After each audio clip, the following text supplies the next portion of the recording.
All right, everyone. We'll go and get this webinar kicked off.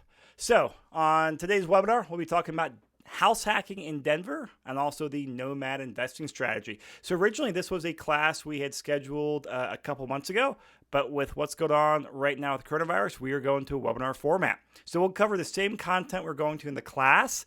Now, the reason I really like teaching classes for this topic and a few other ones is because of the questions and answers. So if you have questions, definitely ask us throughout this presentation. We will be watching the questions. We will be asking them. So definitely plug it into the chat box there or the Q&A question box there, and we'll answer those as we go throughout the webinar tonight. So who are we? My name is Chris Lopez, and I'm a real estate agent that works with investors. I'm at Your Castle Real Estate.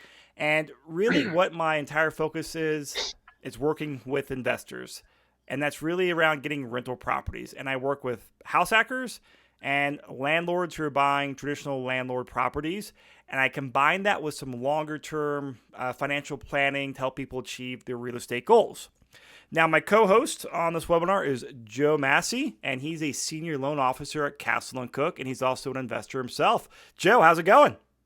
Fantastic, man. Just hanging out here at the house and been having a busy day, working away here from my kitchen table, but it's been great, man.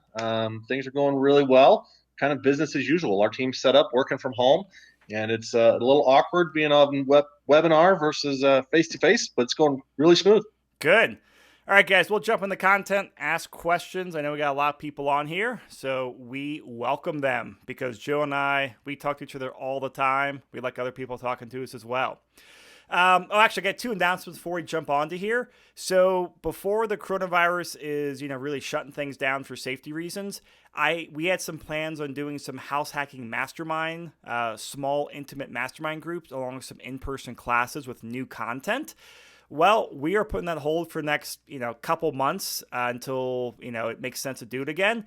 So we had a plan to do a longer term plan to put together the ultimate guide to Denver house hacking and nomading, which is going to be a series of classes and ultimately turn into a book one day. So now we're going to do it over a webinar format and a book. So the content here today is going to be a very great overview. But later this year, actually later this month, we will start working on this ultimate guide, which will be a lot more nitty-gritty detail on every single topic from, finding properties to long-term planning to lending to renting out the property, to finding roommates, to getting leases. So it'll be very, very comprehensive. So make sure you're on the email list with me and Joe because you'll see emails about that. It should be some really good content. And the 2020 Guide to Denver Real Estate Investing Strategies, this will be coming out in about, it should be about somewhere between 3 to 4 weeks. So be on the email list. We'll be giving away copies. We'll be reading it, and we'll be doing a lot more stuff talking about real estate investing strategies. So I wanted to give you some ideas of some additional content and knowledge you can be studying and learning from while you're at home. All right, let's jump into the content here. So before we jump into details of house hacking, let's talk about the reason we are all real estate investors. And from everyone I've talked to, it's not because they want to have their HGTV show one day. It's not because they want to be cool, but it's because it's ultimately for some type of financial independence or retirement income. Joe, you have a handful of rental properties. Why do you buy rental properties? Very simply to make money. I Yeah. want to make money off these properties and one day have them make payments, when they're paid off and then be free and clear and live on a beach somewhere. Yeah, I mean, that's basically my goal as well. So let's be real here. We want to do this to, find properties to make money and I'm able to retire one day. So when I sit down and talk with clients and I, meet with a handful of new clients every single week, and we always talk about, hey, you're getting to real estate, but why are you getting to real estate? What's the goal? What do you want? And the most common number I hear is $10,000 a month in income. So I'd say about 9 out of 10 people will say that. The second most number is $5,000 a month. And then the third category is just different numbers. But $10,000 a month is by far the most common number I hear. So let's talk about how you get to $10,000 a month. Because if you have $10,000 a month, so Joe, if you have one apartment building that brings you in $10,000 a month because you have 10 tenants paying you $1,000 a month, Are you taking $10,000 a home to pocket it at the end of the month? No, sir. You got some expenses. Yeah. And so this is where we have to start like unwinding this number to talk about, what this really means. And so I know a lot of the internet and bigger pockets, they often cite the 50% rule. Now, the 50% rule says that 50% of your rental income is used to cover the property operating expenses. So that is not your mortgage debt, but that is your property manager, your HOA, your taxes, your insurance, your repairs, and maintenance. Joe, do any of your rental properties, does 50% of your rental income go towards your operating expenses? No, not even close. It's a lot closer to like a third. Yep. And this is how it is in the Denver market. We want to give you ideas on what works in the Denver market because I live and work in Denver, Joe lives and works in Denver, and I think everyone on this webinar lives and works in Denver or is moving to Denver soon. And Joe hit it on the head. It's right around, we use 33%. And really, it's anywhere from about, I see on properties, depending on location, property quality, property type, usually like 25 to 35%. Give or take a couple percent there. But for very simplistic planning, you can use the 33% rule or 1/3 rule. And that is like the 50% rule where it says, hey, about 33% of your rental income will go towards running your properties. Now, it might be a few dollars more, might be a few dollars less, but for your planning purposes, this is a really good rule to understand. So, Joe, if you want $10,000 a month in income, that really means you need $15,000 in gross rents. Yep. Because why is that? $15,000 in gross rents minus about a third of that for $5,000 in operating expenses. Again, that's your property management, your taxes, your insurance, your repairs, your HOA, your lawn care, your utilities, all that stuff you have to pay as the landlord. And that will equal $10,000 in income once they're paid off. And Joe, you do lending. So let's talk about this because we have our operating expenses and our mortgage debt. What's the difference between the two? So your operating expenses are expenses that you're going to have even when the property is paid off. So these are going to be things like taxes, insurance, property management, if you pay utilities, HOA dues, if you have a condo or a townhome. But then you're also going to have, when the property is not paid off, you're going to have your mortgage expense. But operating expenses are anything you have when the property is free and clear.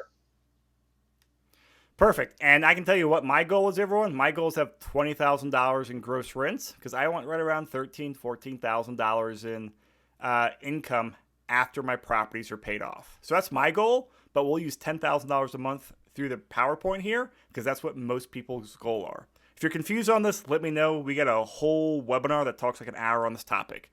But this is what we're going to work towards and look at a couple common strategies and how house hacking can get you to $10,000 a month in a very simplistic, reliable, with very little money out of pocket fashion. So if you want $10,000 a month in income, how many properties do you need, Joe?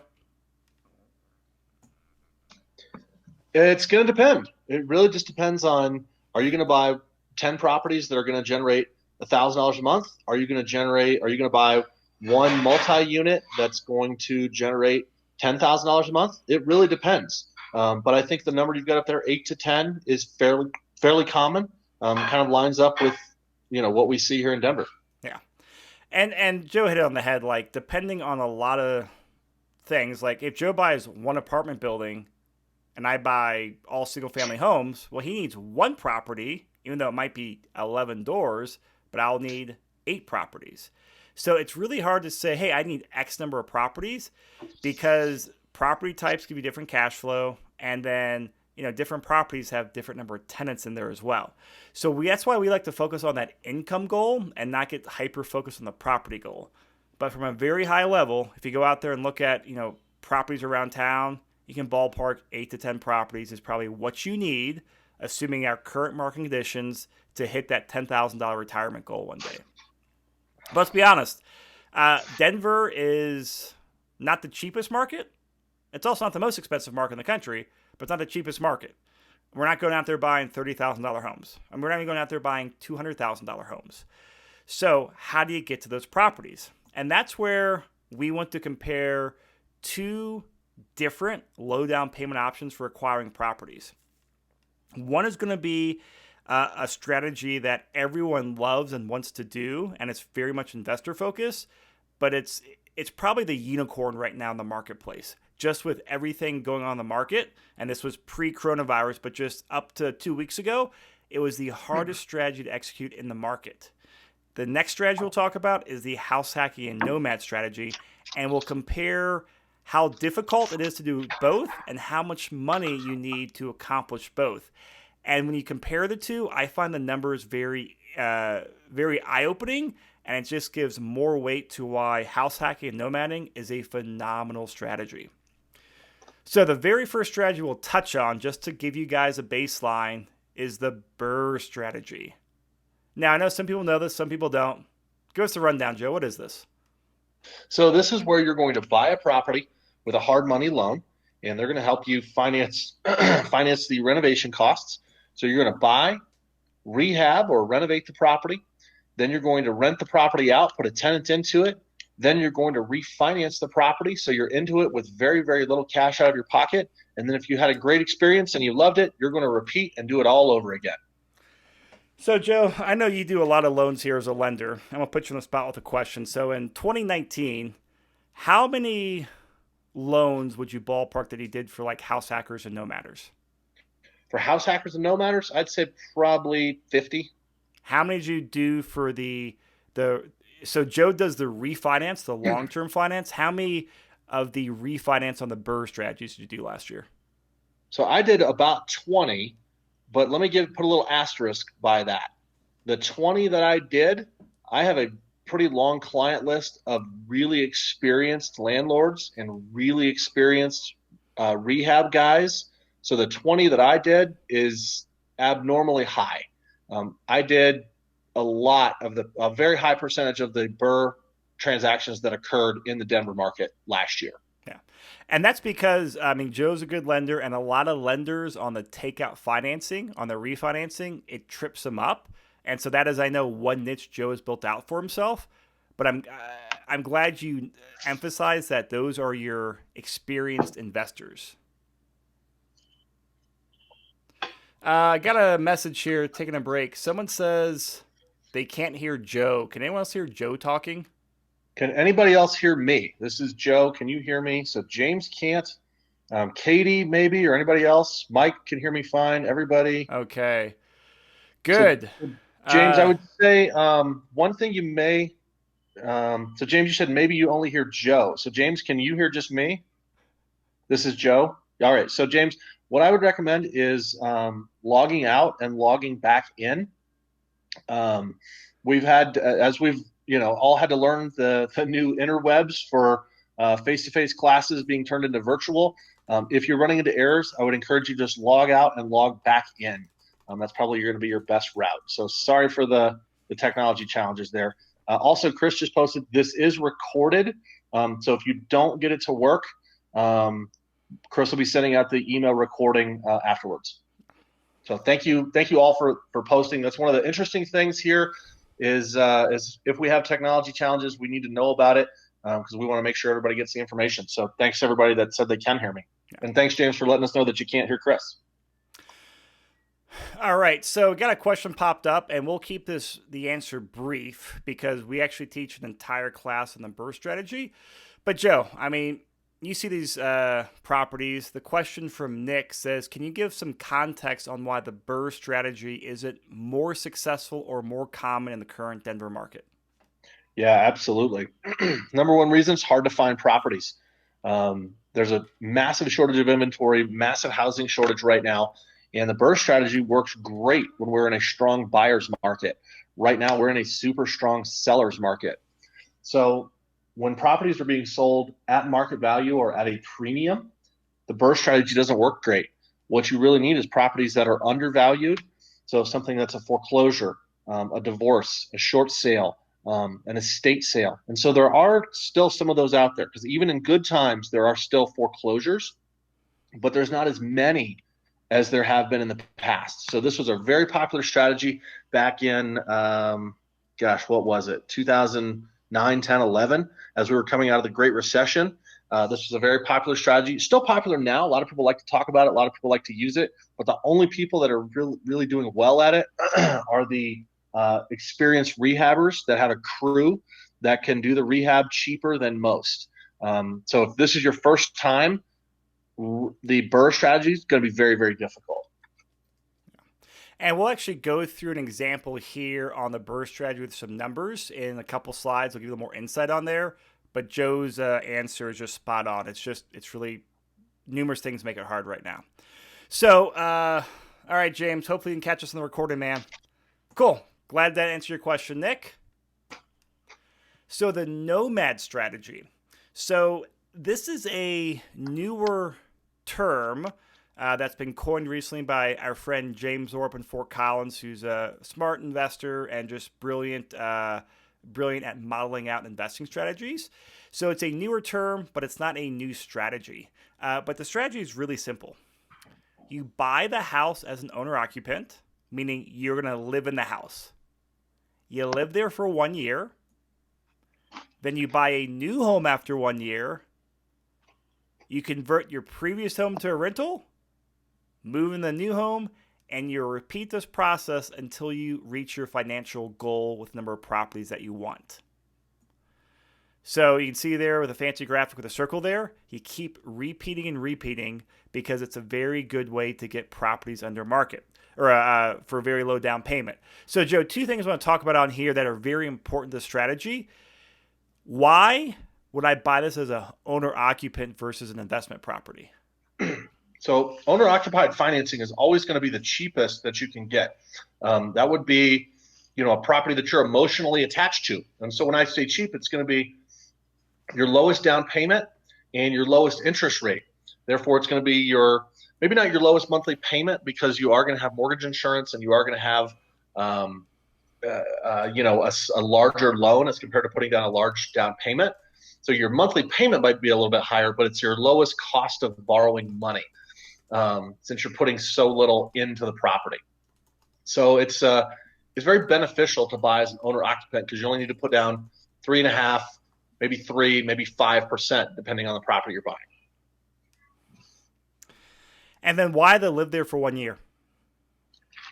Oh, sure. Because if you're buying as an owner occupant, you need to live in the home for a year. That's what the deed of trust and that's what the note says, that, hey, you are buying this property as a primary as a primary residence, and you are going to live there for a minimum of 12 months. If you don't live there for a minimum of 12 months, no problem. You can move out at any time. But the problem is you're not going to be able to get a new loan. You have to live in the property before you can get your next owner-occupied property. So those are two really key points to Nomad Strategy that you need to keep in mind as we talk about this. All right, so let me go through a little more terminology here because you hear the word nomad, you hear the word house hacking. There's a lot of similarities, but there are some differences, and we use those terms differently to mean different things. So nomad is exactly what we just talked about in the previous slide. It's where you are systematically buying a new place and converting the previous one to a rental, and people usually do this every 1 to 2 years. House hacking is where you buy an owner-occupied place, you move in there, but then you get roommates or tenants to reduce your living expenses. So just because you're nomading doesn't mean you're house hacking, and just because you're house hacking doesn't mean you're nomading. So if I buy a house, let's say this, so if I plan on nomading and I'm going to buy one house every 10 years, Joe goes out there and finds a killer duplex, and he lives on one side and rents out the other side. And so he's living, he's got his tenant paying almost all of his mortgage. So fast forward to 15 years out. I have 10 rental properties, and Joe has half a duplex as a rental plus a primary residence. Joe, who is wealthier? I would say you are for sure. And so that's the power of nomading. And this is something I really want to talk about because Joe and I see this all the time with clients is people get very hyper-focused on getting an amazing house hack. And they kind of lose the big picture. Like, oh, I have to live for free. Well, I mean, that's very nice, but that's not going to make or break your long-term financial future. Having 10 rental properties, that's going to make a difference in your retirement one day. If Joe lives for free or he's paying $400 a month for his share of the mortgage, that hopefully should not make or break his retirement one day.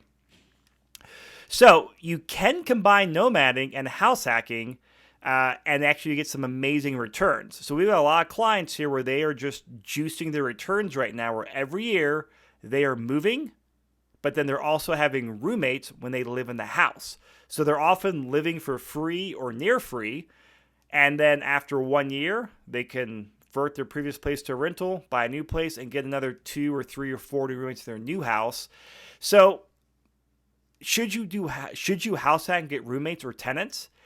I don't think that's the make or break deal. It's what we just talked about. It's buying multiple properties through the Nomad strategy. That's what's going to build a lot of wealth in the long run, with the one caveat. If you need to go out there, if you buy a house, but you can't save enough down payment for the next property 1 year from now, then I'd say you should probably house hack or drive for Uber or get a side job or whatever. Do something to bring in the extra income so you can save for the down payment. Now, we have a lot of clients where they are nomading, but they're not house hacking because they want that extra, that higher quality of life and how to deal with roommates. I mean, let's face it, like roommates are great from a rental income perspective, but they're not that great from a quality of life standpoint. So a lot of our clients, they agree, I'm a nomad and not have roommates because I don't need that money to buy the next rental property. I'm happy leaving some money on the table so I can enjoy a better quality of life. So we'll be using these two terms interchangeably, and we will make sure you know the distinction on there. Anything to add on there, Joe, before we move on? Oh. Nope, I'm good. Sorry, I keep muting myself, but no, I'm good. All right. So let's talk about the difference between the BRRRR and the Nomad strategy, nomading, house hacking. So let's talk about difficulty level, because there's a few things that you have to do to execute any type of real estate investing strategy. You need time. You need skill. You have to have some risk tolerance. You have to have a network of people. You have to have capital. And you need a certain quality of the deal to meet the deal standard that you're trying to execute on. So those are 6 categories that we've identified that encompass pretty much everything you need to go out there to start building a rental property portfolio or do any type of real estate investing, whether you're fix and flipping, doing creative deal financing, whatever it is. These are kind of 6 major categories that you need to keep in mind as you go out there and start executing on a strategy. So time, skill, risk, network, capital, and deal quality. So keep that in mind as we go through a couple examples right now, and we can talk about what's the hardest. So I'm going to have Joe explain these next couple of slides, because these are actually 2 slides I took out of his slide deck on the class that we teach together on the BRRRR strategy.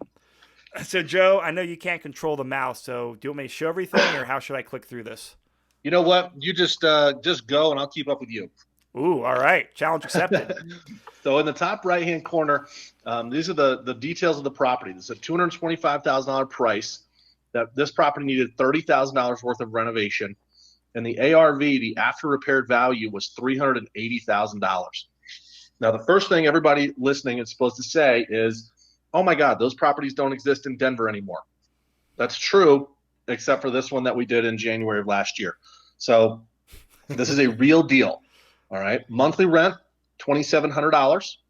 Annual taxes and insurance, $3,000. Vacancy, $1,800. Repairs and maintenance, $1,800. And during the renovation period, they had a hard money loan that they had to make payments of $3,325 a month. So starting the property, they paid $225,000 for it, and then they had the hard money lender finance their renovation of $30,000. And they had $12,000 in closing costs to their hard money lender, and they were able to get a new loan amount for $266,000, which is 70% of that ARV. So the down payment they needed was $1,000. All right, $1,000 to buy this property and renovate it. It took 2 months to do the renovation, and after they were done, they called me to refinance the property. So we paid off the existing loan of $266,000. Closing costs of $5,000 were financed into the loan for a total loan amount of $271,000. So total cash they needed to refinance the property was $0. At the bottom, you see total investment was $1,000 to buy it, $0 to refinance it. $9,975 was 3 months of hard money loan payments, plus $1,000 of miscellaneous carrying costs during the renovation period. So things like utilities, insurance, HOA, etc. So their total investment into this transaction, $11,975. Now, after the property was renovated, they decided to rent it out. $2,700 a month in rent, and their payment, $1,645. So their monthly cash flow, roughly $1,055. Multiply that by 12 months, they're making $12,000 a year. But they do have to pay some expenses for taxes, insurance, vacancies, and repairs and maintenance. Or I'm sorry, taxes and insurance are already included, but vacancy and repairs and maintenance of $3,600. That's an annual net cash flow of $9,000. So let's look at our cash on cash return. $9,000 return on an $11,975 investment is a 75% return. Let's take a quick poll. Who in the chat box would do this deal? Type in yes. I would. Yeah, tons of people. Now, what about the 33% rule off the $2,700 in rent? So the 33% rule is not talking about having the property pay with a mortgage. The 33% rule is what do you get when the property is paid off? So we have a ton of people saying, yes, I would do this deal. This is a terrific return. Now, Chris, what are some challenges with this deal? The challenge with the deal is finding a deal for this inexpensive, and then managing the rehab cost, and then knowing your takeout ARV number, the after repair value in the back end, so you know what your takeout financing is in the back end. So there's 3 big moving parts on here. Yep. There's one other. And I actually personally don't use this strategy. Now, I finance a lot of people that do. But, Chris, do you know why I don't do this strategy when I buy my rental properties? No. See that renovation, how it takes 2 months to renovate the property? Yep. I have no idea how to do that. I'm a numbers guy. I'm a math guy. I'm really good with money, but I have no idea how to renovate a property. I have no idea what type of countertops to put in there. I have no idea what color paint. I have no idea what type of flooring. I have no idea how to manage a contractor. All right, so on the surface, this looks great, but everything you hit on, there's some risks. We've got to buy the property right. We've got to know how to renovate it. We've got to make sure we've got our ARV dialed in. There's a lot of various things that have to go right for us to get this great 75% return. Let's look at what happens if some things don't go right. So this is the same property with a couple variables changed, right, Joe? Yep. So let's just say I had to pay $20,000 more for the property. And let's just say I'm a crappy rehabber because it's me, because I'm not good at it. And instead of it costing me 30 grand, it cost me 40 grand. Otherwise, everything else remains the same. Purchase price, $240. So purchase price went up, right? Yep, purchase price went up. The renovation went up to $40,000. Closing costs go up. Or no, actually, closing costs stay the same because our loan amount stays the same at $266. But now we need a larger down payment because we're paying more for the property, paying more for our renovation. We need a larger down payment. Okay, keep going. We renovate the property, same renovation, nothing exciting there. You call me up to do the rehab, or I'm sorry, to do the refinance. We pay off the hard money loan. We finance in the closing costs, our new cash into the refinance, $0. Our total investment, $36,000. That's $26,000 to buy it, $0 to refinance it, 3 months of hard money loan payments plus 1 month of miscellaneous carrying costs. It cost me $36,975 to acquire and renovate this property. Now let's go ahead and rent it out. $2,700 minus my monthly PITI gives me $1,055 in cash flow. My annual gross cash flow is the same, just over $12,000. Minus my expenses of vacancy, repairs, and maintenance gives me an annual net cash flow of $9,060. That gives me a total cash on cash return of $9,000 divided by $36,000 equals what? Roughly 24%, 25% actually, 24 and a half. All right, so we got a So couple. Oh, go ahead. I got a couple questions once you're done. who would rather do property number one instead of property number two? Property number one clearly makes a lot of sense, right? Yep. The only difference on this property, I had to pay a little bit more for it, and I overran my costs, my renovation budget. Okay, but look at how much that impacted my return. Instead of getting a 75% return, I get a 24% return. I lost 50% of my return based on just two minor changes. That's the definition of risk versus reward. Is that other one is high risk, high reward? This one, I didn't get a great reward because I didn't do as great managing my risk. Okay. Now there's a question: why was the down payment $1,000 for the last loan? Was that payment built into the loan? So the total loan amount is $266,000, which is 70% of the after repaired value. All right. So that total loan amount doesn't change. What changed in this one is that I had to pay more for the property and a higher renovation. So if I could get the property for a cheaper price and a lower renovation, I don't have to spend as much money out of my pocket. But in this scenario, I was a bad negotiator, or maybe the market drove up the price of the home, or maybe the market drove up the price of labor to pay the renovation. But overall, I had to spend more money out of my pocket to get the same $9,000 return. Not nearly as beneficial. And so, if you guys have a lot of questions on the BRRRR strategy, I know we have some upcoming classes, and maybe we'll do a webinar now since, with the situation we're in. So, we can definitely dive in this a lot of details because we gave you guys a lot of information in like 10 minutes just to give you some perspective here. So, a couple things I want to focus on as we compare it to the Nomad house hacking strategy is remember this number down here. When a little bit of things not go our way, it costs a few more dollars to get the property, and the rehab went over budget. And every time I do a rehab, I go over budget. But remember, $37,000. Keep that number in mind. Hey, that's the all-in cost for this property. And actually, I'm going to go back to answer one question because Mike had asked about what the 33% rule of the $27 rent is, because these expenses are not 33% of the rent. So two things going on here while I was doing some math while Joe was talking. This is an exceptionally good rental property. A $380,000 rental property renting for $27 a month. That's better than the average single-family home we're seeing out there. Plus, this does not take into account property management.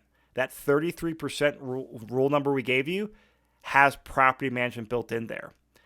Joe and I agree with this. If we're retiring one day, we want property managers managing our property. So we built that number in there. So conservatively, property management is going to be 7% minimum, probably more like 10% when you put all their fees in there. So right now, this is about a 20% operating expense. You add in property management, you're right around 30% then. So great question, Mike, but I want to give you that insight there. All right, so guys, remember $30,000. So let's talk about the difficulty on here. Joe, you see these properties. Would you argue against any of these things I put in here? For the BRRRR strategy, the time required is high. The skill is high. The risk is high. The network is high. I put capital as medium because you can use hard money loans, but you still have to have cash to close. And as we show in that second example, when something goes over budget or it doesn't go right, guess who's paying for that? You are. You got to have cash reserves in the bank. And finding a quality that fits the BRRRR strategy is very hard to do. Would you disagree with any of that stuff, Joe?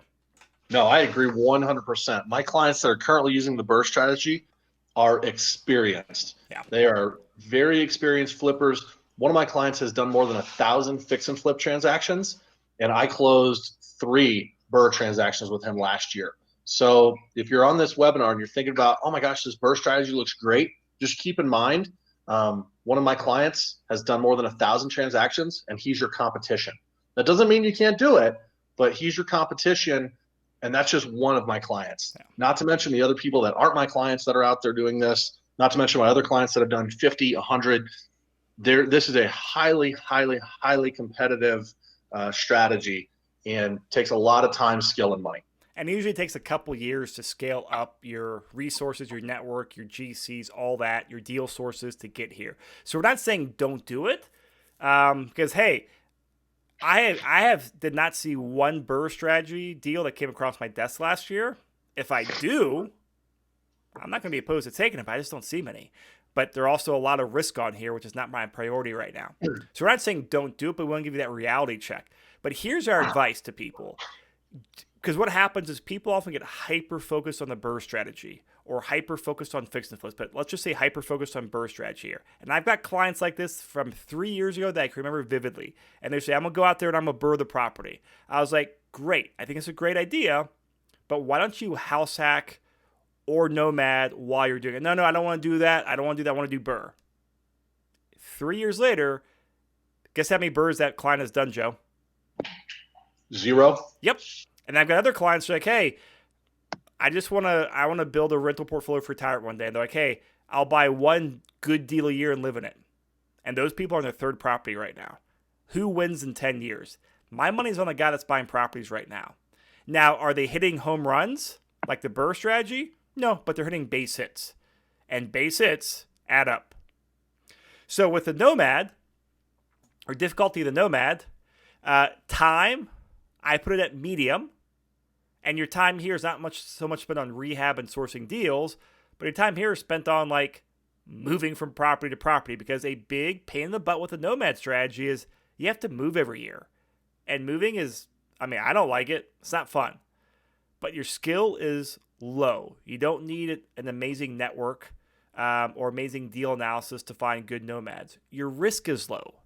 Your network quality is low. Your capital is medium. You still have to have cash to close and cash reserves. And your deal quality is a lot lower than finding a BRRRR property. So, very high level, keep this in mind. BRRRR is great. So is Nomad. But they're going to fit different investor profiles. And now let's run through an example of Nomads. And then we'll compare that to the cash to close on that second BRRRR strategy. And they'll play out some Nomads over a 10, 15-year period so you can see what this can add up to. And so what we're about to go off of is just based off of weekly conversations with clients. And really what we have found, again, we're stereotyping our clients. And this is, I did probably close to 30 of these last year. And I'm kind of stereotyping when I meet with clients, which is balancing their investing goals while it's also balancing their personal needs and wants. Because if you have to live in the property, guess what? You need to be able to live in the property for your work and your quality of life. Because a lot of times the very best rental property does not make it the best Nomad strategy, because most people in a little bit nicer area than what makes the best cash flow. So what this means is a big reason people move out to Denver is for the mountains. So that usually means they want to be on the west side of town, west of I-25, and they usually want nicer properties and areas for that quality of life. So this is what we're stereotyping on here. We're not picking the best rental properties out there to make these numbers. We could, and the numbers would be a lot better, but we're picking real numbers that work for real life situations with clients. That's from, single people to couples to families with kids. And so the most common house we buy is a 4-bedroom, 2-bathroom house on the west side of town that's around $400,000. And, give or take a bedroom, give or take a bathroom. The most expensive house hack property we bought last year was $480,000, and it was a killer deal because the cash flow is nuts on the property. But typically we're buying houses anywhere from like the mid-3s to like the low 4s. But to keep things simple, we're going to model a 4-bedroom, 2-bathroom house around $400,000. Now, Joe, you see deals, you see numbers. Are there more BRRRR deals out there or more deals out there that are single-family homes around $400,000? I would say there is substantially more 400,000 single-family homes. Yeah. And I 100% agree. So here is a screenshot off of RE Colorado, which is their MLS. And this was, I think I did last fall when I originally prepared this presentation. And all I said was show me every house that's a detached house. So this is a normal house, not a condo, not a townhouse, that's less than $400,000 and has 4 bedrooms or more or 2 bathrooms or more. There were 276 active properties on the market. And you can see the map there. You can find one pretty much any part of town. So, can you find a quote-unquote deal? Yes, you can. We find them. Even in today's market where the world is, going crazy right now, these are still out there. So a question we always get is, what about multifamilies? So great question. And if you go Google house hacking, the thing that always pops up is go find a duplex or go buy a fourplex, live in one unit, rent out the other sides. So the reality of multifamilies in Denver is it's very low inventory. And so when I ran these numbers in October, there were only 18 duplexes that were less than $600,000. There were 5 triplexes less than $750,000. And there were 11 fourplexes less than $1.1 million. Now, the reason I set these price limits is because that's right around the loan limits that Joe can give you as an owner-occupied property. Right? Those numbers are still accurate or close enough for 2020, right, Joe? For buying duplexes, triplexes, fourplexes? Yep, maybe it's gone up just a little bit, but yeah, very, very close. So we have 18 plus 11 is 29, 34 multifamilies active on the market compared to like 279. But we got a couple more curveballs on here. It's not all 39 of these properties, or what I say, 34 properties will work for a house hack. So number one, there's 3 types of loans you can use for a multi: FHA, VA, or a USDA loan. So a USDA loan is from the U.S. Department of Agriculture. Those don't work in Denver, right, Joe? Correct. Yeah, you've got to be in a rural area to use those. We're talking like Elizabeth or like half hour east of here, right? Pretty much. Yeah. Strasburg and east, Larkspur south. Yeah. Yeah. Rural. So, or a VA loan. So that is for veterans. So if you were in the armed forces, great. You can use a VA loan and you can get into a multi-unit for 0% down. Or you can use an FHA loan. And this is really geared towards first-time home buyers. So the 2 things with the FHA, because no one in Denver is using USDA loans. And of course, a small part of the population has a VA loan because they served. So that leaves FHA for other people. But what are the requirements for FHA, Joe? What do people have to do or have to be? You have to live in the property for at least 12 months. And for purposes of buying a multi-unit, it's got to be your first property.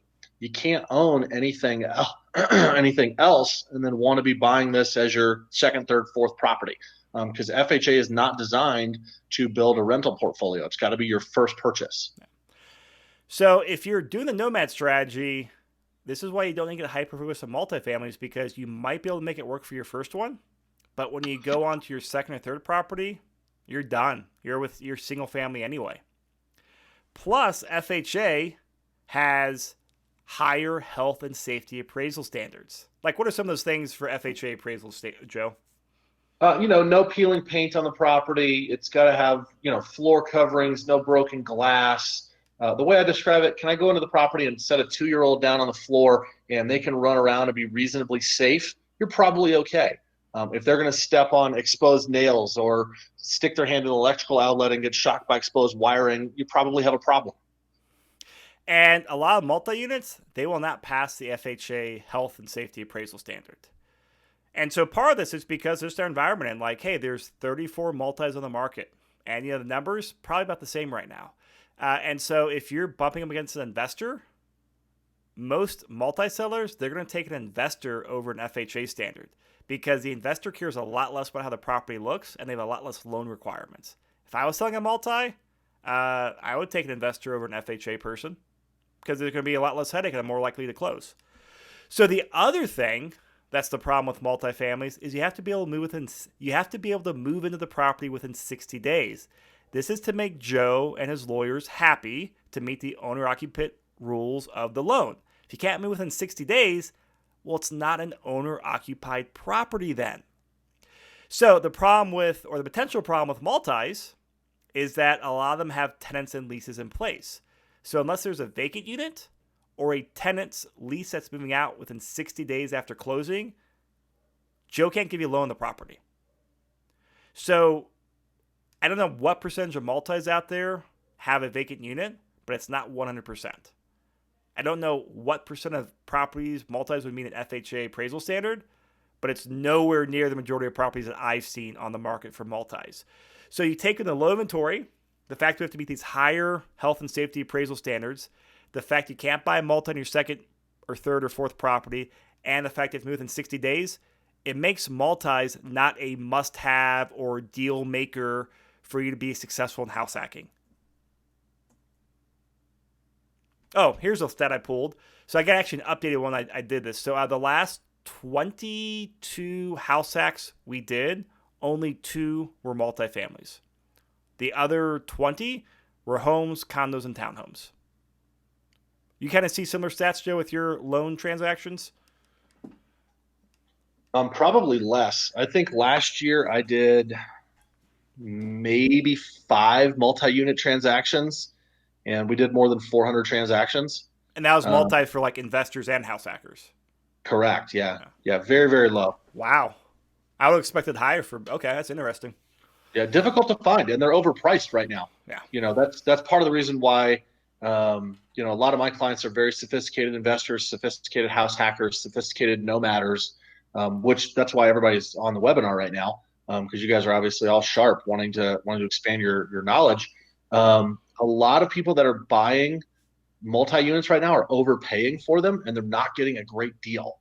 And so that's unfortunately not my client mix. Yeah. And so we went through a lot of this. We're not bashing multifamily. Hey, I own a fourplex. I would love to buy another fourplex this year. But as Joe said, they're hard to find and they're expensive. But from a house hacking standpoint, I want to give you guys a reality check because almost every single client we meet with always comes and say, hey, I want to buy, I've read Bigger Pockets. I want to come in there and buy a multifamily. Great. If we see one, we will hop on it. But do not get tunnel vision on there because in 20 years, it is not going to make or break your rental portfolio. You buying a property that makes sense today in this market is what will make or break your rental portfolio. All right, so here's a financing example on a $400,000 house that we talked about a few minutes ago. So we're going to compare an investment loan and a owner-occupant loan. So most people, Joe, for single-family homes, what do people usually put down for investors? For investors, 25% is generally what I see, but your example of 20% is very common as well. So you can put 20% down. Now, if I put 25% down, Joe's going to give me a better interest rate. But we'll put 20% down because it's doable and we want to minimize cash out of pocket. So 20% of $400,000 is $80,000. And interest rate, this was back in October, about 4.875 interest rate. What's it like right now? I guess that's a bad question with how the markets are. Yeah. Do you want the answer for right now or 5 minutes ago? Right now, 3.5%, for an investment, pardon me, 3.625 to 4%. Yeah. Oh, it's dropped that much? Nice. Yeah. Yeah. So about $5,000 in closing cost. Your closing cost for an investment loan, investment property will be about the same for a owner-occupant property. So all in about $85,000. And your monthly payment, this is just principal and interest, is $1,693. Now, if we do an owner-occupant loan, you can do 5% down. Now, you can do an FHA at 3.5%. You can do a VA at 0%. But we're choosing 5% down because whether it's your first or fifth or ninth property, you can do a 5% down all day long as owner-occupant. So 5% of $400,000 is $20,000. Interest rates back then were about 1% lower. What are they about right now, Joe? 3.25. Okay. So you can see what they're about a half to 3/4 lower right now than investment properties. Mm-hmm. So these are the two important things: lower cash down and a better interest rate. So for this example, we're gonna say $10,000 in closing cost. For closing costs, plus since you're putting less than 20% down, you have mortgage insurance.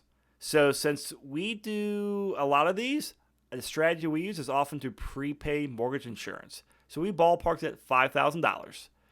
So you need about, that number is wrong, you need about $30,000 all in to do this. But your PI payment is $1,834. So I've got $55,000 less than this deal. Joe buys the owner occupant, I buy the investment property. He's got $55,000 less in the deal than I do, but he's only paying, what, $140 more a month than I am? Think about that, guys. That's insane. I'm You're pretty putting, happy with my deal. yeah, I mean, like, you get a killer interest rate on there. So here's the thing. Your monthly expenses is not that much more. So keep this in mind here. And this is why we don't need to do a crazy BRRRR strategy to get a number that works really, really well. All right. So the exact difference is $141. So here's a big picture. We're going to run through a model here. So this is kind of taking all the concepts we've talked about. We're going to run through a model here of buying, I think it's like 4 or 5 Nomad properties, and then showing you how those numbers play out. And this is based off of a real deal that was closed in May or June of last year. So we're going to say the investor has $30,000 to start with. Well, if they have $30,000 to start with, can they even buy an investment property right now? No. But that's enough to go out there and buy a Nomad or house hack. So their monthly savings for real estate investing, REI, is $2,000 a month. Now, we're assuming it's either coming from their personal savings, from their job or their paycheck, or if they can't save that much, we're saying, great, you buy this house and you rent out 3 rooms at $700 a month. And that will actually give you a little bit more. Now, $700 a month for renting a room is actually on the cheaper side. Most of my clients are renting rooms from $800 to $850 per month. So we're even being conservative here on how much rental income you're getting from your roommates. Yeah, actually, I talked to an investor or house hacker 2 days ago. He's got a 3-bedroom townhouse in Westminster. He's renting 2 bedrooms at $850 each. Nothing fancy, but it was a townhouse he bought for like $270,000. So either save $2,000 a month, or you're renting out some rooms to save $2,000 a month. And this is so once you buy a property, you can start saving your down payment for the next property. So we're going to raise the purchase price by $5,000 to prepay mortgage insurance. And then we're going to buy the next property when 2 rules are met. When it's been at least 1 year to make sure Joe and the lenders stay happy, and we have enough cash for down payment and all associated closing costs. So those are the 2 rules we are using. So Nick says, what does REI stand for? Monthly savings for real estate investing. I should probably update that. Yeah, so that's for real estate investing. And we're going to repeat this 5 times. And so this model is a combination using Joe's spreadsheet and James Orr's real estate financial planning software. So this is a 5-bedroom, 3-bathroom house that was bought in Arvada. And it was actually a flipped property that we purchased. And so a lot of times we're buying properties that are rehabbed right now, because if the rehab is done well, it means you have really low maintenance for the first 5 or 7 years owning the property, which is great because rehab properties don't cost much more than non-rehab properties, and you have lower out-of-pocket expenses. So purchase price was right around $430,000. We actually ended up getting about $10,000 below list price because we did good negotiating and we got some inspection item concessions. So in real life, this is the client's second Nomad property, and they used a 5% conventional down loan. So here's the spreadsheet. And Joe, you can run this through people real fast since this is your spreadsheet.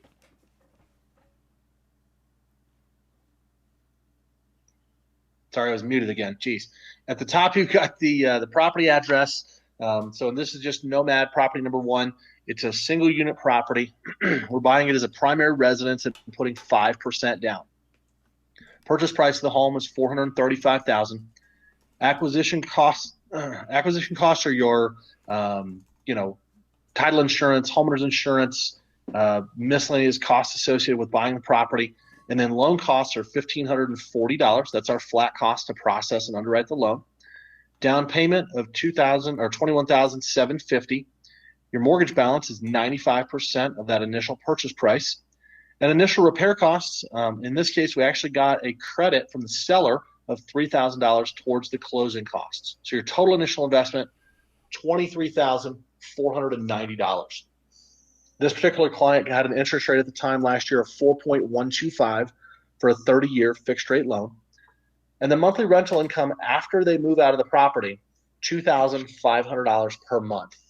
And then vacancy of 3% and annual rental increase of 4%.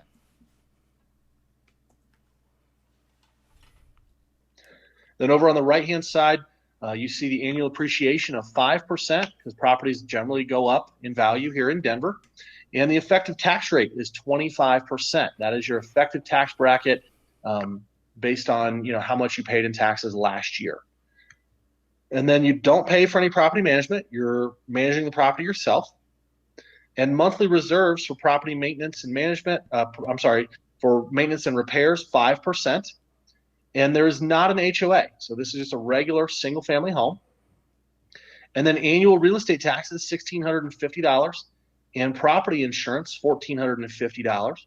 And the old spreadsheet actually would calculate the monthly mortgage insurance as a monthly expense.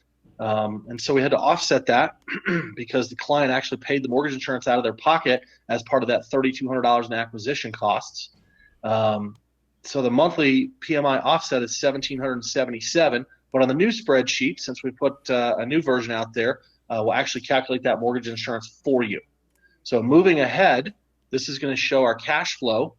Your first year return, your cash flow is only $466, as you see on the right-hand side. Your depreciation value that you're getting, $3,300 in depreciation return. Your debt pay down, $7,121. And the property goes up by 5%. So you gain $21,000 in appreciation. Tally all of those up, put them in that center box there. $32,698 is your return in dollars on this property. Now, our initial investment was $23,000. So over on the left-hand side, you take $466 divided by $23,000 is a 2% cash flow. Depreciation, $3,300 divided by $23,000 is 14% return in depreciation. Debt pay down is a 30% return.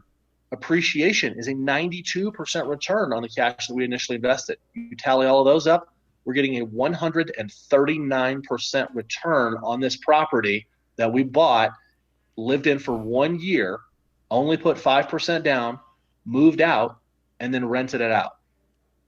Anybody on the call get 139% in their 401k? I may have gotten a native 139% the last 2 weeks. You should talk to my stock guy.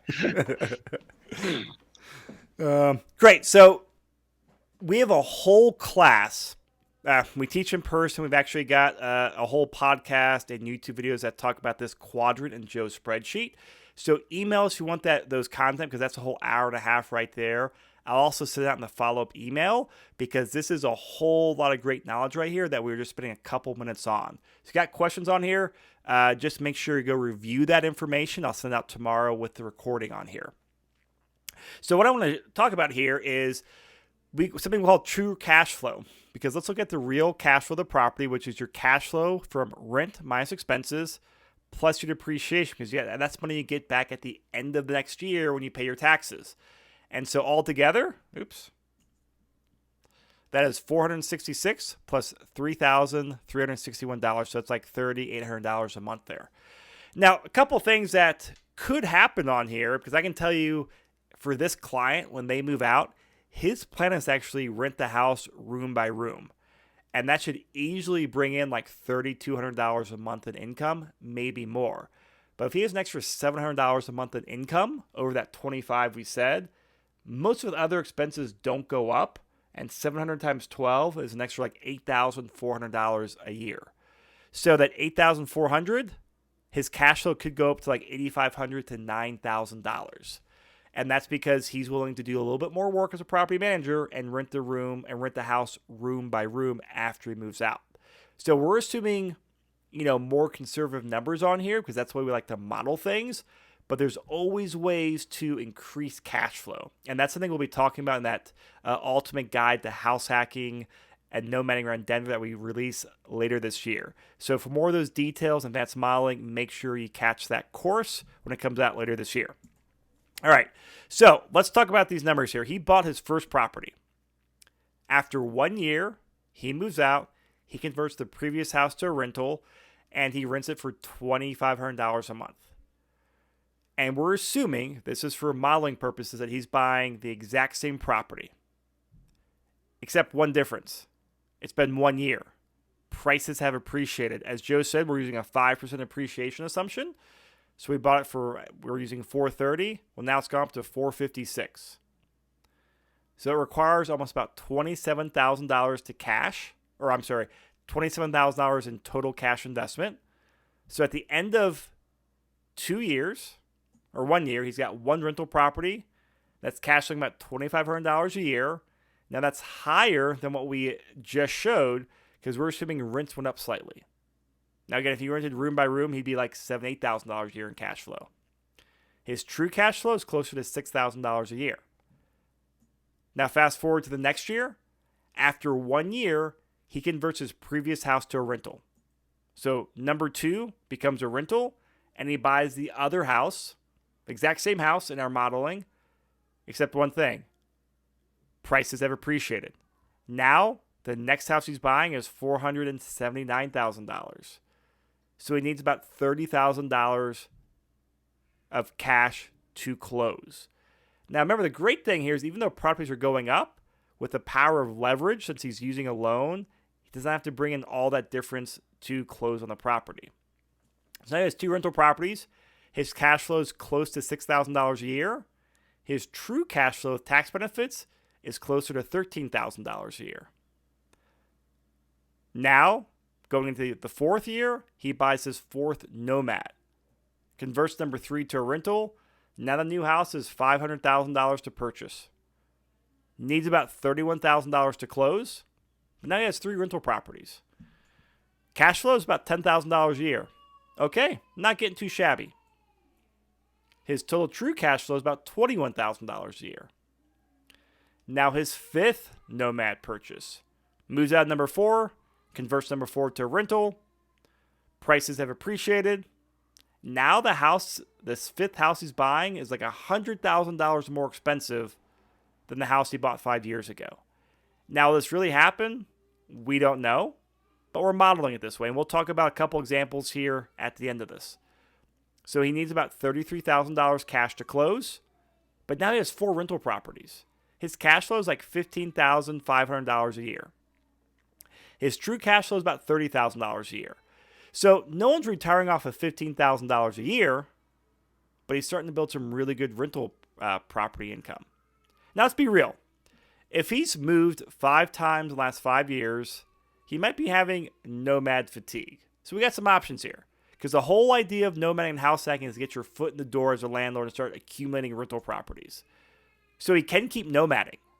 Keep going for as long as you can or as long as you want. But I'm pretty sure everyone's going to hit a threshold like, man, I'm tired of moving. I want to settle down. I just want to actually be able to buy more than like 3 suitcases worth of clothes to move. But at this point, you get the idea. You can keep doing this and doing this and doing this and accumulating properties. Option number 2 is to move more towards a traditional investing aspect of it. So he can save cash and cash flow and start buying landlord properties at 20 or 25% down. You can also do something else. You can get savvy. You can reposition equity. What does that mean? Actually, I'll talk about that in a second. But either way, it builds your investing foundation. Now I want to do some math on here because I forgot to add the slide. So we're saying he's got $2,500 a month in rents. So he's got 5 properties now. $2,500 times 5 is $12,500 in rents. Well, if we're looking to do $10,000 a month in income, well, we should have bought 6 properties of these, and he'd be at $15,000 a month in income. What does that mean? That means once those properties are paid off, he'll have about $10,000 a month per month in income.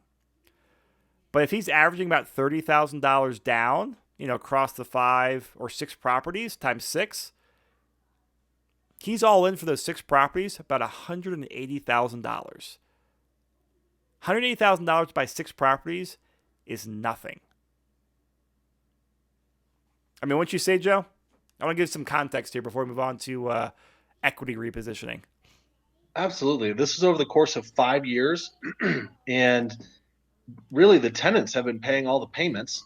All our Nomad buyer's been doing is just saving up his existing cash flow that he was going to be saving anyways, right? He was saving the money from his salary and using that money rather than putting it in the stock market, rather than going to Vegas, rather than buying a nicer house for himself. He's been using it 5% of the time to buy more and more and more properties. So that $180,000 has been a drop in the bucket because he's been saving properly. And now he's got 5 cash flowing properties. I think it's a great strategy. So here's the other thing. I mentioned repositioning equity. So we've talked about you buy a house or you buy a property, and then two things happen. Your tenants are paying down your mortgage debt, and every time I write a check to my lender, I'm paying off a little bit of principal. Now, if the market appreciates, which that's what we're expecting here in Denver, because 40 out of the last 44 years, we've seen price appreciation. So 9 out of 10 years, properties are increasing in value year over year. And if you look at properties today, they are more expensive than 10 years ago. So as properties appreciate and your tenants pay down your debt, you build equity.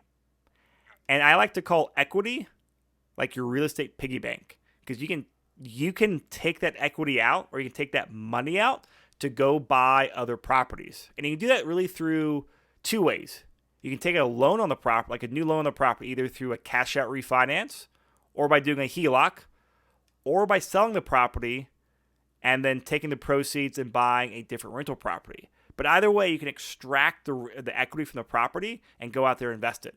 And we have a whole course on examples of doing both. So if you want those, definitely email me, because we've got lots of numbers on there, because they are incredibly great strategies to go out there and really have a huge multiplier effect on your wealth building and your property acquisitions. And so I'm going to give you a real world example of a property that I did. So in 2011, I purchased my very first property ever. It was actually not a 3-bedroom, it was a 2-bedroom, 2-bathroom condo in Reno, Nevada for $67,000. Now, I didn't realize at the time, but I was actually nomading before I knew what nomading was. I was not in real estate back then. I just needed a place to live. I've been renting my whole life because I was moving every year. But I said, you know what? I'm settling down now a little bit, and things are so cheap. I got to buy something. So I bought a condo for $67,000 in Reno, Nevada. I used it for like 2 or 3 years as my primary residence. I also travel a lot for work, so it's basically a storage unit for like 10 months out of the year. But after, in 2014, I moved into a new place, so I converted it to a rental. Now, while it was a rental property, it never made great cash flow. I made cash flow like $100, $200 a month, but I wasn't getting rich off of it, nor was it having an impact on my life.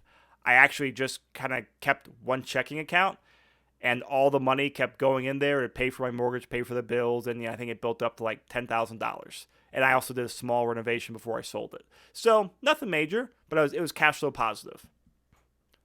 But here's the thing. I sold the property for $229,000. So look at this. When I bought the property, it was worth $67,000. Again, I bought it at a great time. But when I sold it for $229,000. I mean, that's a 3 times increase in value. Now, when I bought the property, from what I can recall in that complex, other units were renting for about $1,000 a month. 9 years later, or 8 years later, they were renting for about $1,300 a month. So rents increased $200 or $300 a month, so a 20 or 30% increase, while my equity, or the value of the property, increased 300%. Well, the market gave me the gift of equity. So I decided to take that gift of equity the market gave me. So what I did is I ran an analysis, and I said, hey, should I keep the property? Should I do a cash out refinance it? Or should I sell it and buy a bigger property? So I decided to sell it and buy a better rental property here in Denver. So the reason that makes sense is because I had a lot of money in my real estate piggy bank, and it wasn't being utilized, so I wanted to utilize that money. So I walked away with $172,000. And then in August 2019, I purchased a fourplex for $850,000. Now this fourplex, it was the most expensive fourplex in any of the comps around there. So it was a very expensive property I bought, but it was a better rental property. because the average rents are about $6,600 a month, where my average rent on my condo is about $1,300 a month. Well, do the math. Once those are paid off, which one makes me more money? It's the fourplex. But let's run through these numbers. So here's a fourplex. I did 25% down because I was not living in this. So $850,000 purchase price, about $10,000 in closing cost. My total investment was $221,000. So I had $175,000 from my Reno property, and then I had other money saved up, and I put about $40,000 additional down to buy this. Since it's a rental property, my interest rate's at 5.25%.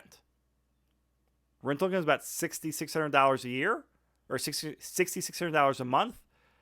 I pay for property management at 8%. I'm using 5% for reserves maintenance because it's a remodeled property, so it should be lower repairs and maintenance. Taxes at $3,500. Insurance is only $1,500. And when you take in all the utilities I have to pay as a landlord and additional expenses, it's like $7,500 a year. So altogether, this property cash flows about $1,000 a month. Compare that to my Reno property, which cash flowed about $100 to $200 a month. So even though this is more expensive, I'm getting more cash flow now. Plus, I'm getting more appreciation because the more expensive the property, the greater return on your appreciation. I'm getting a bigger debt pay down return because it's a bigger loan, and I'm getting more tax benefits. So let's compare this to the condo, which is about $2,900 a year in annual cash flow, with tax benefits about $3,500 a year. So using the 33% rule, once the property is paid off, I'd be making about $10,500 a year. So in terms of that goal of $10,000 a month or $120,000 a year, this gets me 8.7% of my way to that goal. Because $10,000 a month or $10,000 a year is 8.7% of $120,000 a year. Now the annual return on the fourplex, it cash flows about $12,000 a year. My true cash flow with tax benefits is closer to $19,000 a year. Now, when I use a 33% rule, I'll have about $53,000 in income compared to $10,000 a year in income. Well, $53,000 gets me about 44% of the way to my goal. So think about that. Did that significantly move me much closer to that $10,000 a month goal? Absolutely. I went from 9% to 44%. So, I really want to talk about this concept for a second here because this is something that people don't appreciate or they don't take the time to understand.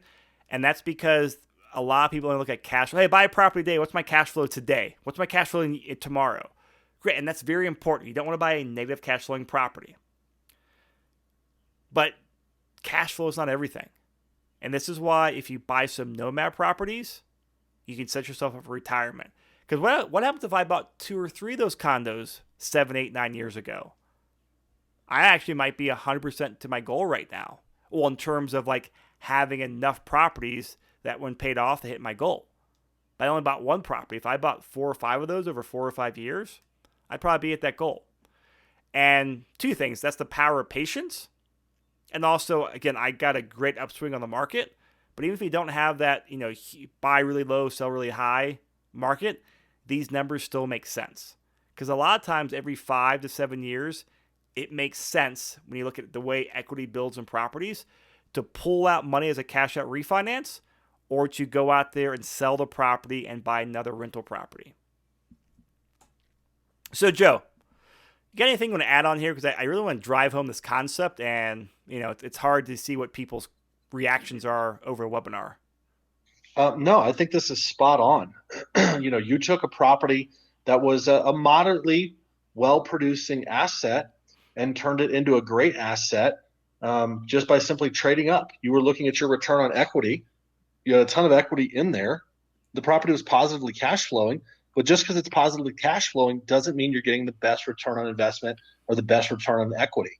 I think this was very smart, and I think part of what made sense for you to do this was you thought through your end goal, your strategy, and you started with the end in mind. And you said, okay, I want to get to my $15,000 a month, or your $10,000 a month net.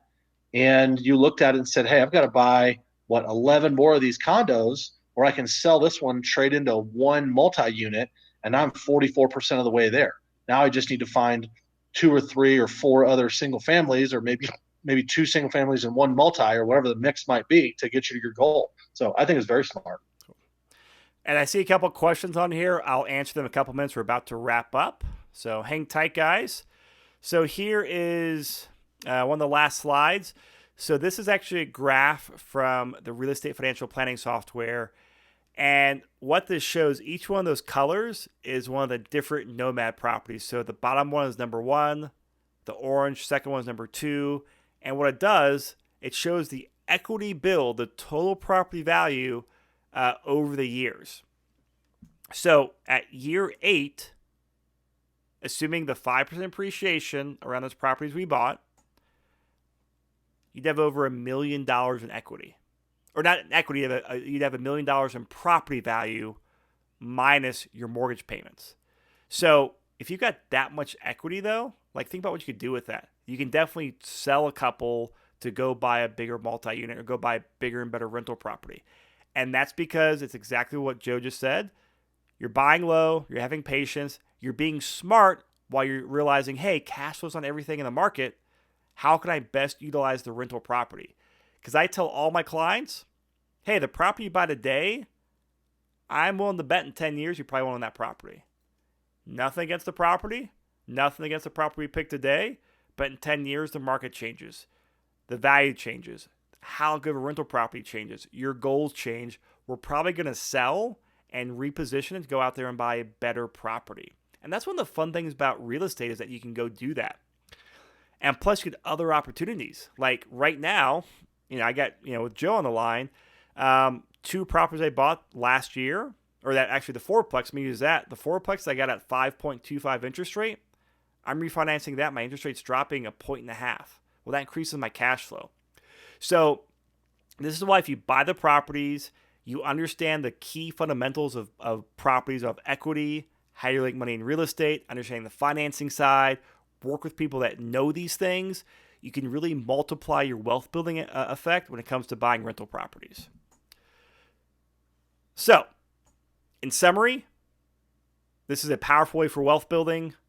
The key is nomading, so you accumulate a bunch of properties. As I just said, you don't need a grand slam on that first property. And remember to play the long game. Let the market do its thing. Let the tenants do their thing and pay down your mortgage and build your wealth. Because your cash flow will increase over time, and so will your equity. And both of those gives you options as to what you should do, whether hold on to the property or maybe do a cash out refinance or to sell and buy another property. But regardless, this is a solid blueprint for building wealth. All right, so we got a couple questions in here. Guys, this is it for our PowerPoint slides, so start asking questions, and then we will wrap up here. So a question, and this is for you, Joe. A question from Shelby says, as a new realtor, can I start house hacking before the 2-year mark? If you have enough cash to put down, can you get through underwriting, or must you wait 2 years to have must you wait 2 years to have 2 years of tax returns to get started? Sure. So that's a 2-part question.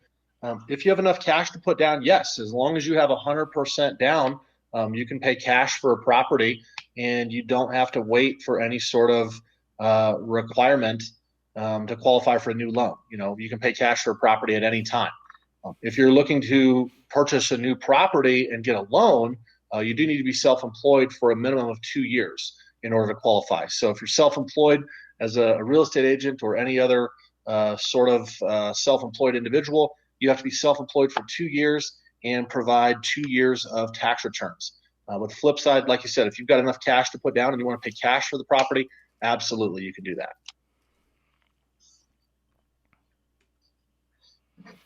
All right, and so this is something we normally don't talk about this class, but with what's going on. I want to talk about the coronavirus, how it's impacting the market, because I know, I mean, let's face it, this is why we're on a webinar, not a classroom right now. So it's having an impact.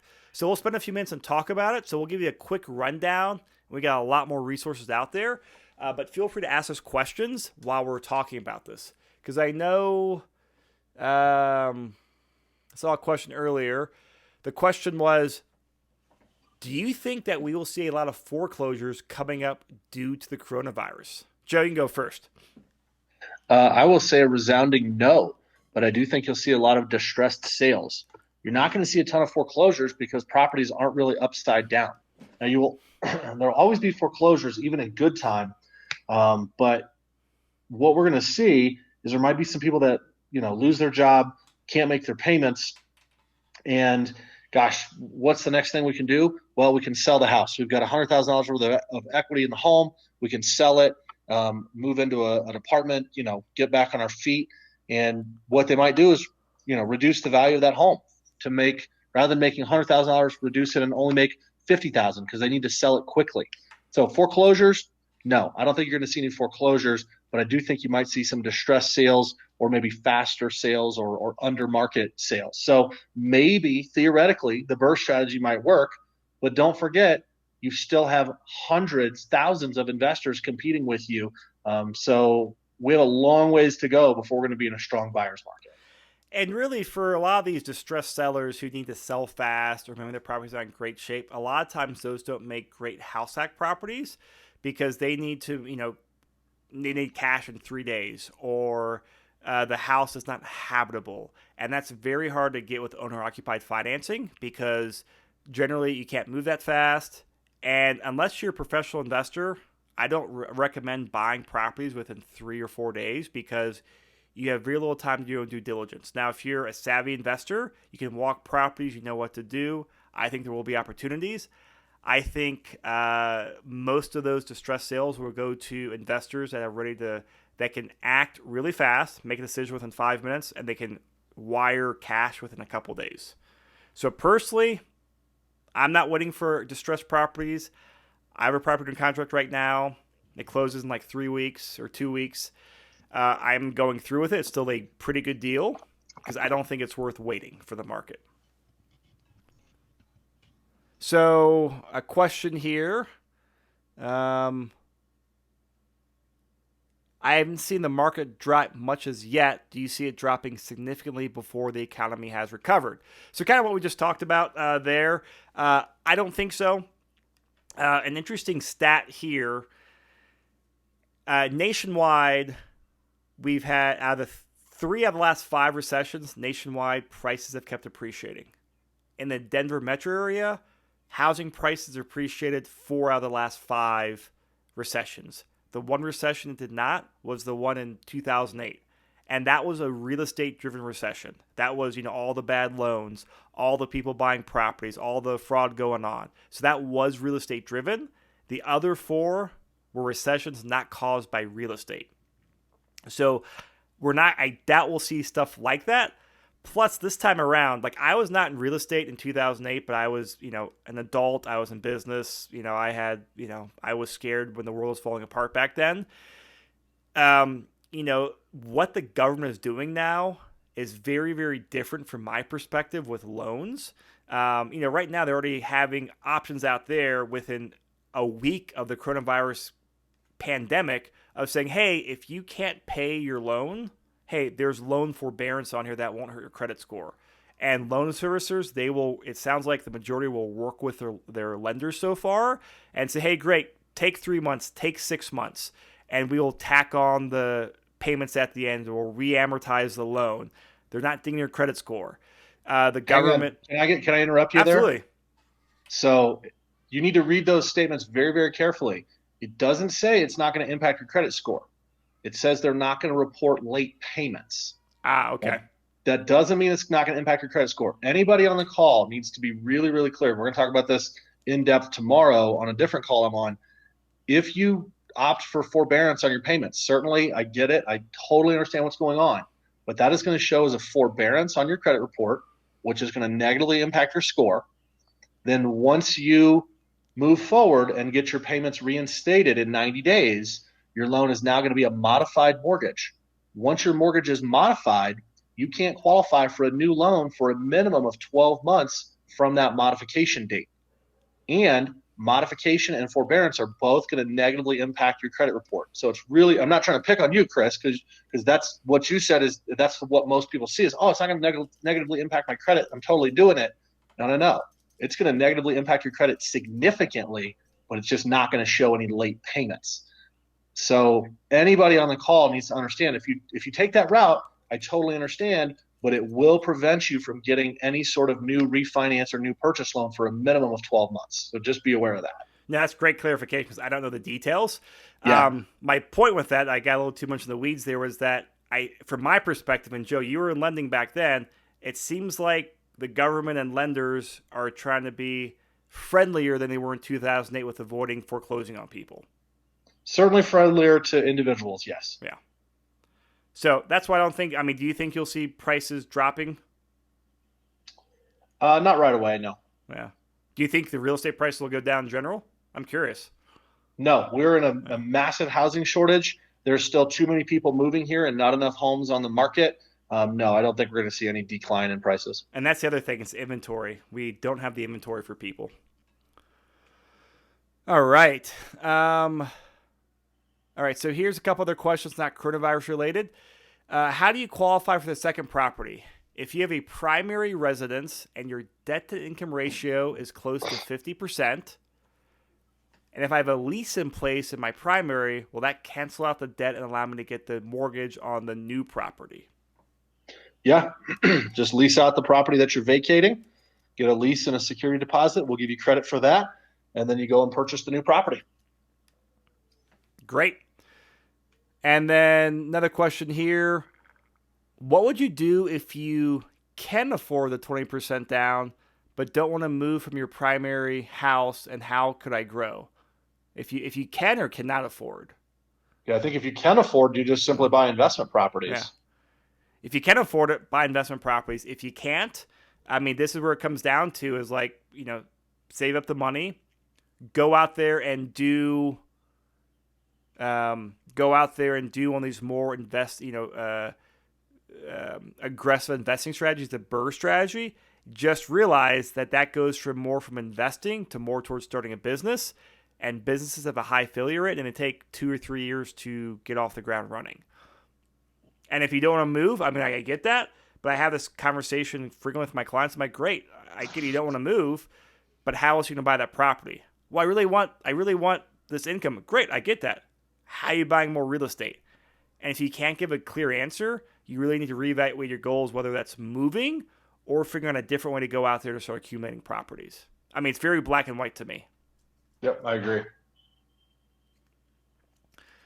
All right, so another question here. How long must you own a property to qualify for a HELOC, a home equity line of credit? And do you recommend using a HELOC to buy more property? I'll let you answer that, Joe. Sure, yeah, you can go get a HELOC at any time. Do I recommend using a HELOC? This is more of a question. A home equity line of credit is nothing more than a big credit card with foreclosure rights. And so it's really a question for whoever's using the home equity line of credit. Would you use a credit card to buy a new property? If yes, then I think absolutely it's a great idea. If no, then I don't think it's a good idea. So home equity line of credit is just a big credit card with foreclosure rights on the property it's associated with. So as long as you're comfortable using a credit card to buy a home, I think it's certainly very reasonable. The other thing for a HELOC is you have to have enough equity in your property. So definitely talk with a bank about that. Personally, because I thought about this when I had my Reno property, I was analyzing doing pulling on equity from selling a cash out refi or a HELOC. I personally don't like HELOCs for using as down payments on other properties. I think HELOCs have their place if it's a short-term loan. If you want to use a HELOC for funding a fix and flip or an investment property that will take less than a year, it may make sense. As Joe pointed out, as long as you're comfortable with the risk that, hey, that's secured against your primary residence. I personally like the idea of doing a cash out refinance to use as a down payment on a long-term rental property. Like I just closed back in November. I did a cash out refinance of my primary residence to pull out about $100,000 to go buy 2 rental properties. So I think if you're using the down payment or using that money to put on down payments for longer term rental properties, I personally went with the cash out refi. All right, another question here. Hey guys, great information. Can I do 2 leases for my primary home? I am already house hacking and have made a 1-bedroom apartment in my basement that I rent out, and I live upstairs. I would like to have 2 renters in my primary home and buy my second home. Is that possible? That's definitely a Joe question. Absolutely. Yeah. Just need a copy of the lease and the security deposit. Yeah, I think that's a great strategy. Great. All right, guys, we'll hang out for another minute. I've got questions, pop them in here. But right now with the coronavirus stuff going on, I'll give you my thoughts. Obviously, the number one thing is stay healthy. Help the community stay healthy out there. I think minimize all the social distance or maximize the social distancing, all that stuff. From an investing perspective, remember this is not the end of the world. It will come back. It might be 2 months, it might be 4 months, might be a year. Things will come back. But while we're going through this, I'd really recommend making sure you know what's going through finances. 2 weeks ago, I sat down and reviewed all my finances. And that was for 2 reasons. One, so I knew where I stood. And secondly, I was under contract on a property, and I was like, let me make sure this still makes sense to move forward with it. And knowing what I know about my finances and the Denver market, I'm moving forward with the property. I don't think the Denver market's going to fall off the cliff. I don't think there's anything to be scared about, but I think you have to be smart with your finances and make sure it works for what you're doing right now and your risk tolerance. And I think I'll buy this house, and it might take me a month longer to rent it out, and rents might be $100 lower, $200 lower.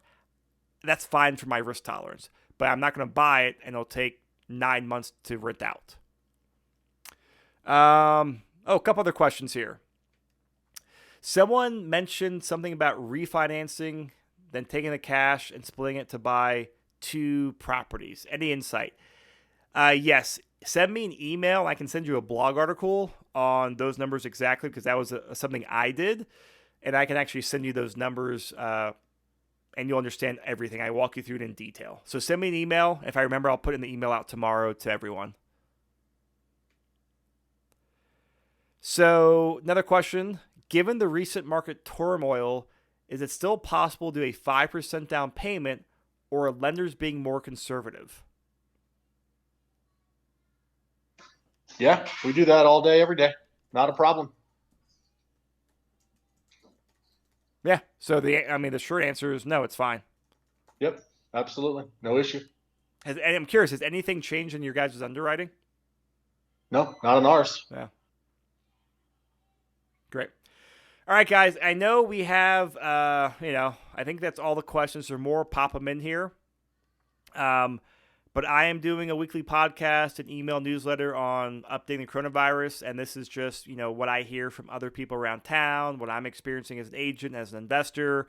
We got a really good Bigger Pockets thread going on. Joe's out there doing a bunch of webinars. He's doing a webinar with your Castle Lamar to give some updates on there.